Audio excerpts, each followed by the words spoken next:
everyone. You're welcome back again on another episode of G.M.R. Gospel Movie Reviews.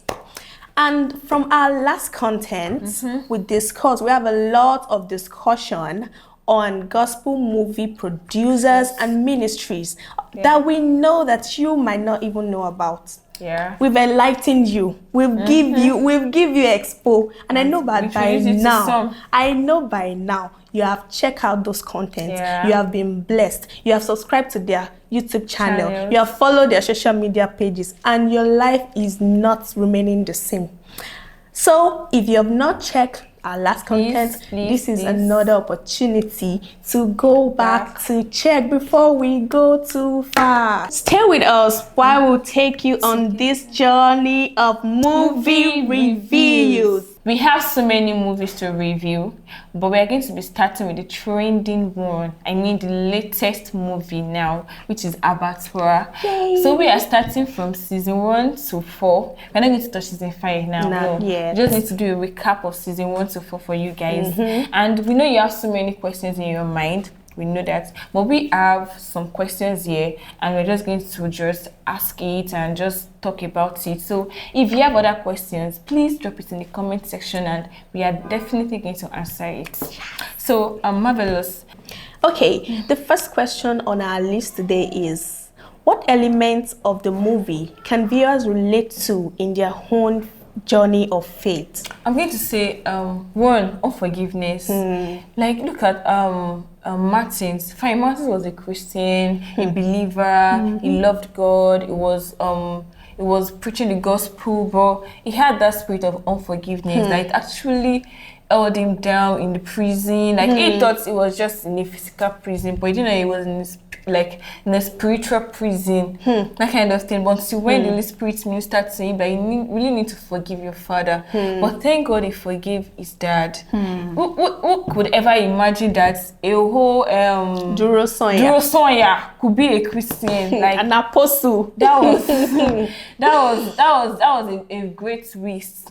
So, and I also say for Gbenro now, pride. No, that man is proud. Like, are you the first lawyer in the world? Like, what do Gbenro is proud. Like, it was too much. The fact that his dad was such a spiritual man, and he wasn't ready to listen. He wasn't ready to submit. Like, look at the way Adewale was even trying to caution him. I'm like, bro, God. Like, how can you be so arrogant? As in, like, the pride was so much. You know, they say that lawyers are proud, but I don't know if that is the general thing. Gbenro was just unnecessarily proud. Then I love Papa Gbenro for something, his spiritual sensitivity, and I think all believers should emulate that. We need to be spiritual sensitive. Like, especially to our kids, our people that are under us. Martins was not his son, shouldn't. Not even the case of Flora, but the man could sense that, oh, something was wrong with my disciple. Something was wrong with this person that has been placed in my care. You know, like, we really need to emulate that. So many of flocks around us, like, if you are spiritual sensitive to their needs, to probably when they're about to get old, we're able to prevent so many things. And like, it's a lot. Thank you very much, and I hope that we all will avoid and also emulate these things in our spiritual and I would like journey. to add this. If probably you also know more, please add it to the comment section. Yes, we want to hear your feedback. Let us learn from you guys. Exactly. So I have another question here. How does the movie balance entertainment value with religious message? I think the movie has it all, especially on the entertainment. Yes, the message is there. The entertainment too is top notch. I was reviewing, I don't know which season it was, where Flora was always boasting about she's like, I know my value. Like, we give you premium. Good afternoon, sir. Good afternoon. Good afternoon, sir. Parents? And I'm like, Auntie, you are a prostitute. And you're saying you know your value. You know, when Asta was trying to correct her English, she'd be like, Please. All those blunders. When she speaks nonsense English, she doesn't want to. So I think that's a comic relief. I know, mommy and daddy. Oh my God. When they were always asking Martins, when are you going to get married? When Baba Gbenro brought that picture of Cecilia. Who is Cecilia? For God's sake. I won't be surprised if Martins later go married to Cecilia. Maybe this is in 5. Maybe we're going to meet Cecilia actually. No, Baba Gbenro asked that foresight. Spiritual sensitivity. That we don't know. Probably. So let's go to the next one. Okay, so what biblical themes are present in this movie and how effectively are they conveyed? I would say the biblical theme conveyed by Baba Gbenro, that character of Baba Gbenro is the Holy Spirit. I mean, we can see how Martins treated him like trash, throwing him out of his house in the middle of the night. Like, I didn't expect that. This man was still not pained. A typical Christian is Momiwa. Momiwa was like, that boy is never coming to my house again. But no, Baba Gbenro is like, we have to pray for Martins. That's just the effort of the Holy Spirit. Yeah. Keep striving just to save us from. Oh my God, that's a character of the Holy Spirit, and I think he played that. He outdid himself on that role, and it's always whenever I see Baba Gbenro, I see that it depicts the reckless love of Jesus. No matter what you do, throw your Do you know this thing that shocked me? He said, "You can keep breaking everything in my house. You can keep doing anything. I'll keep replacing them." Like. Yes, sir. I'm not your son. I can't. Even your son is not causing you this much trouble. But you know, even Gbenro said that what's your problem with Martins? He's always bringing trouble. But Gbenro has never at any time spoke ill of Martins, and that's a true reflection of the love of Look at Jesus. Martins now, come on. So let's move to the next question. So the next question is, how my non-Christian viewers interpret or appreciate the film, the message in the movie? So personally, I've seen non-Christians that watch Abattoir and they're like, oh, this is an amazing content. This is a good message. This is what people need to see out there. And they're always following it. So I feel this is, whether you're a Christian or you're not a Christian, this are the lifestyle that are portrayed in the movie. They're relatable. This is what everybody goes through.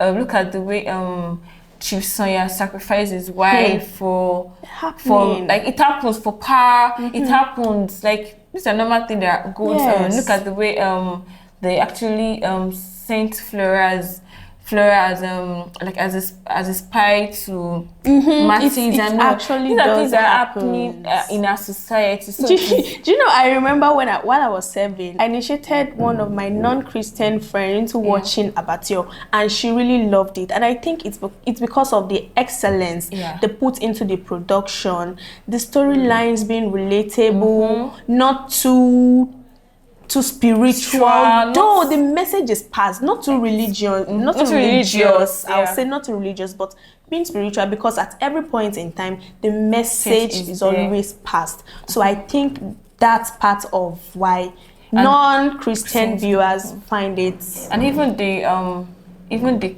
quality of the video, the sound. No, there's something I like about the movie now is at the beginning of each episode, you know, have you guys subscribed? Oh, G.M.R creativity is top notch. You always want to look forward to watching the next episode. Have you subscribed?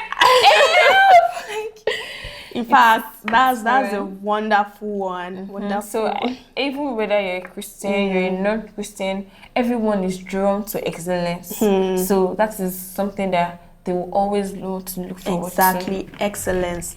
So the next question, are there any specific scene or moments that evoke a strong emotional response from the viewer? Oh my God, I can't forget that scene when they arrested Martins from the school. From the school. No. I wasn't emotional then. No, He actually got what he wanted because they kept warning him. No, because I felt like entering to the that guys, please, he's innocent. He's not innocent. That's not the first time. No, it's just because he wasn't listening, but actually he was innocent. But you know what was emotional? This scene. There are a lot of emotional scenes. The most emotional scene for me, I'll say, the court scene where Gbenro was actually confronting his own father because of money. Martins engaged you in a fight because you asked his guests to leave the house? Gbenro, don't do this. I was so pained. And you know when he said, Baba Gbenro, answer me now. When you paid, so I'm like, oh my God, why? Gbenro, like, it was like Gbenro. No more lawyer. And I think the scene where Martins was kept in solitary confinement, where he has realized what he did wrong and wanted to apologize to Baba Gbenro and couldn't get to see him. I cried. I actually cried. Right now I'm having goosebumps. That scene is so emotional. Like, I cried so many times. So the next question: how does the movie address contemporary issues faced by Christians in today's society? You know, we actually touched this a little bit in the one we talked about, like unforgiveness and all. So, but one other thing I would like to add is these are a relatable story because talking about families. Look at the way Dele was abused by his stepmom. Like, gross. These are societal issues that we're having. Sorry, I never knew. I thought it's only female. I thought the abuse was only on female. I never knew male teens are also being abused. Like, that's an eye-opening, an eye-opener, because it's not only young girls that are being abused, even young boys are being abused. And it's also an eye-opener that, okay, if you're a man and you're getting married, like you're getting married to another person that is like probably not the mother of your children, you have to be extra careful. Extra sure that you trust this person. And you know, it also teaches that if you have been abused, you need to speak up. You know, Dele didn't know that he should speak up until when he met Martins and he was able to speak up to Martins. So I'm like, this thing actually address societal issues. Even Adewale as a teen, he trying to forgive himself, forgive the mother, reaching out to other young teenagers. You know, like that was one thing that really stood out to me in I think season 1. I can't remember. I think season 1 or season 2. Like it really stood out to me. Like this is a very big societal issue. And I think another societal issue is where Dele decides to challenge the status quo by trying to be this SUG president. Most Christian brothers on campus are not interested in general governance. They just want to be the Papa.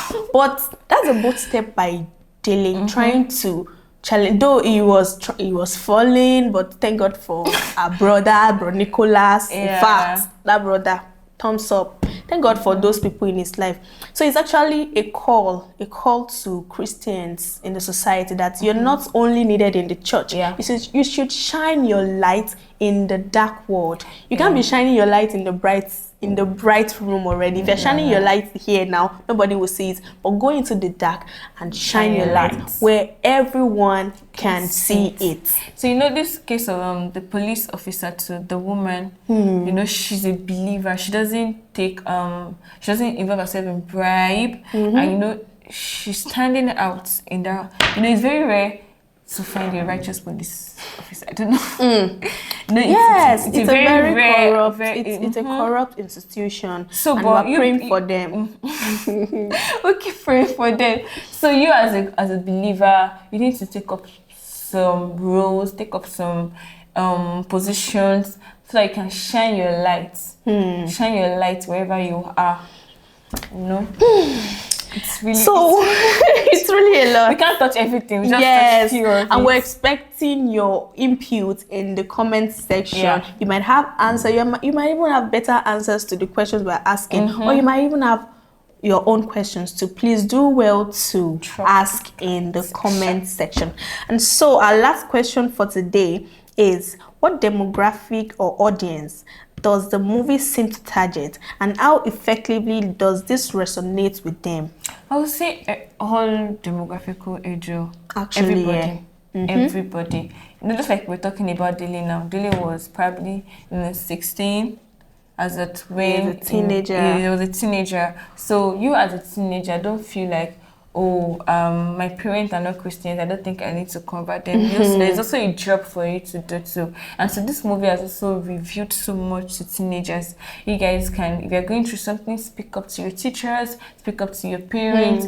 In fact, you know, it was Dilly's lifestyle that actually pulled his dad to Christ. Exactly. You know, so you as a teenager too, you can let your light shine too. Let your parents see that, yeah, so for the older people to look at Gbenro now, Gbenro is old. We can't, even though he wasn't going for door-to-door evangelism, but for those people that were in his care, for every soul he catch, as in, if you just catch it, you are not going nowhere. Look at the way he tried on Flora's life. He invested so much in the souls by praying for them, reaching out to them. He didn't just say, oh, I'm already old now, I can relax. No retirement. No retirement. So everyone is needed, like in each different roles and exactly. And talking about the audience, I think it's cut across a lot of characters. Yeah. If that movie is reaching a prostitute, it's something that can change their life. If it's reaching a cultist, it's something that can change your life. If it's reaching a lukewarm Christian, it's something that can change your life. Like, it's so power packed. So I'll say it's reaching every kind of audience it needs to get to. Every kind of audience that needs to hear about Jesus. This content, Adewale, is doing justice to that. So perhaps if there's somebody somewhere, you've not even started at watching. Yeah. Don't worry. You have missed a lot. No, just gonna start. But you have not missed much. No, just pick one weekend. Please. And start. You would enjoy it. My sister watched it. My sister didn't watch it, so until they released season 5. So she was like, "What's about?" I said, "You're not watching Adewale." Oh, Mom. I had to initiate another member. You have to watch him. Now start from season 1. We watch season 1 to 4 together. If you've not started watching Adewale, please permit us. Let us initiate you. You need to watch it. No blood. No glory. No blood, no glory. No blood. There's a guy in our church that we call No Blood, No Glory. I still don't know why they call that guy that. Maybe his name is Marcus. So please, we are initiating you. We're encouraging you. Watch the movie. Drop your comments. Drop your questions. We are available for you to answer. And you'll be blessed. That's just it. 100. Your life. Okay. I don't want to go. That's season 5, so I don't want to talk about it yet. No. I don't want to talk about it yet. So that will be all on today's episode of G.M.R. Gospel Movie Reviews. And don't forget, this is brought to you by 99 to 1 Gospel Movies. Do well to subscribe to this channel to get more content like this. I'm sure you have an entertaining moment with us. Yep. Of course. Definitely. Of course. You must be entertained by fire, by force. So please do well to subscribe, to like, to share, and turn on your notification bell so you know the next time we upload this beautiful content. Bye.